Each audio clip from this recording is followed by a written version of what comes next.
अमावस की रात थी। दिल्ली की वो बिल्डिंग उस रात बिल्कुल चुप थी। रात के तकरीबन 2 बजे मेरे फ्लैट की बेल बजी और जब मैंने डोर खोला, बाहर कोई नहीं था, लेकिन फ्लोर पर गीले पाँवों के निशान बने हुए थे जो धीरे धीरे मेरे रूम की तरफ जा रहे थे। और उस रात मुझे समझ आया, कुछ लोग मरने के बाद भी वापस आते हैं।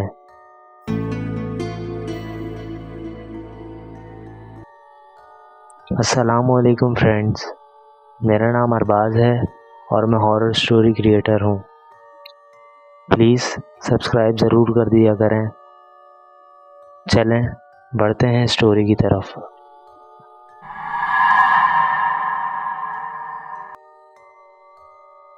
दिल्ली में तेज़ गर्मी के बाद अजीब सी चिपचिपाहट थी। बिजली बार बार जा रही थी और पूरी बिल्डिंग में बिल्कुल सन्नाटा था। मैं नाइट शिफ्ट से घर वापस आ रहा था। रात के करीब 1:30 बज रहे थे। रोड बिल्कुल खाली था, सिर्फ कुछ चाय के होटल्स खुले हुए थे और स्ट्रीट डॉग्स इधर उधर घूम रहे थे।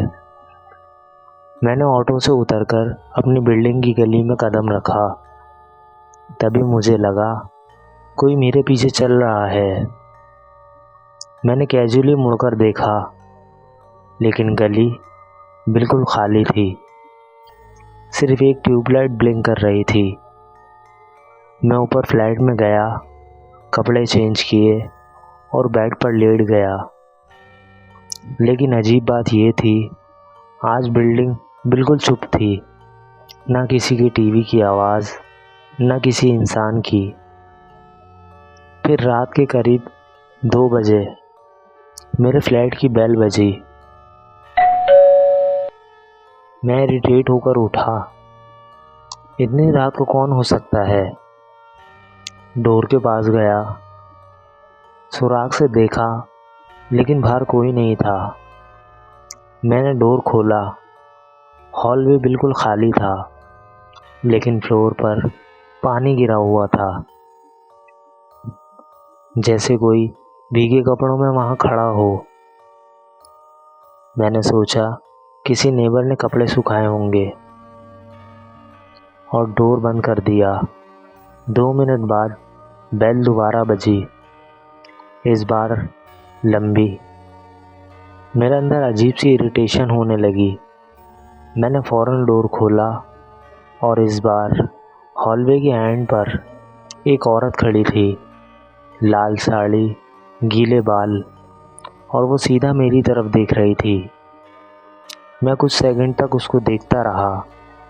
फिर मैंने कहा, हेलो, लेकिन वो हिल भी नहीं रही थी। उस वक्त बिल्डिंग की लाइट्स ब्लिंक हुई और सिर्फ 1 सेकंड के लिए अंधेरा हुआ। जब लाइट वापस आई, वो औरत गायब थी। अब मेरी नींद पूरी तरह उड़ चुकी थी। मैंने बालकनी का डोर खोला, थोड़ी हवा लेने के लिए। नीचे रोड बिल्कुल खाली था। फिर मेरी नज़र बिल्डिंग की गेट पर पड़ी। वहाँ वही औरत खड़ी थी। इस बार वो ऊपर मेरी बालकनी की तरफ देख रही थी। मुझे अजीब लगा, क्योंकि 7th फ्लोर से उसका चेहरा क्लियरली नज़र नहीं आ रहा था, लेकिन मुझे फील हो रहा था वो सीधा मुझे ही देख रही है। मैं फ़ौरन बालकनी से हटा और खिड़की बंद कर दी। उस रात मैंने रूम की लाइट्स ऑन ही रखी, लेकिन नींद फिर भी नहीं आई। तकरीबन 3 बजे मुझे किचन में किसी चीज़ की गिरने की आवाज़ आई। मैं धीरे से बाहर निकला। किचन की लाइट्स ऑन थी, लेकिन वहाँ कोई नहीं था। बस सिंक के पास गीले पाँव के निशान बने हुए थे, जैसे कोई अभी अभी वहाँ खड़ा हो। अब मुझे जेन्युइनली डर लगने लगा। ये मजाक नहीं था। मैंने फ़ोन निकाला, अपने दोस्त अमान को कॉल की। उसने मेरी बात सुनकर चुप हो गया, फिर धीरे से बोला, तूने उसको देख लिया? मैंने गुस्से में पूछा, किसको? अमान ने बताया, 2 साल पहले इसी बिल्डिंग में एक मैरिड वूमेन रहती थी। उसका शौहर उस पर बहुत शक करता था। अमावस की रात दोनों का बहुत बड़ा झगड़ा हुआ और सुबह वो औरत बिल्डिंग की छत से कूद गई। उसके बाद कई लोगों ने उसे बिल्डिंग में देखा, स्पेशली अमावस की रात। मैंने फ़ौरन अमान की बात काट दी। मुझे ये सब बकवास लग रहा था, लेकिन अंदर से मैं डर रहा था। तभी मेरे बेडरूम का डोर धीरे से बंद हुआ। मैं रुक गया, पूरा फ्लैट खामोश। फिर बेडरूम के अंदर से किसी औरत की रोने की आवाज़ आई।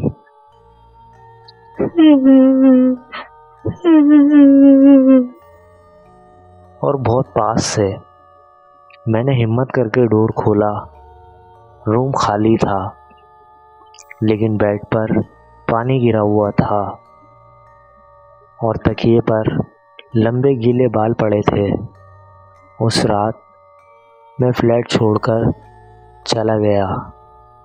आज भी मैं उस बिल्डिंग में वापस नहीं गया, लेकिन हर अमावस की रात मेरे फ़ोन पर एक अननोन मैसेज ज़रूर आता है। उसमें लिखा होता है, तुम जहाँ जाओगे मैं वहाँ ज़रूर आऊँगी। हमारी कहानियाँ अगर आपको अच्छी लगती हैं तो प्लीज़ लाइक कीजिए, सब्सक्राइब कीजिए और हाँ, शेयर करना मत भूलिएगा।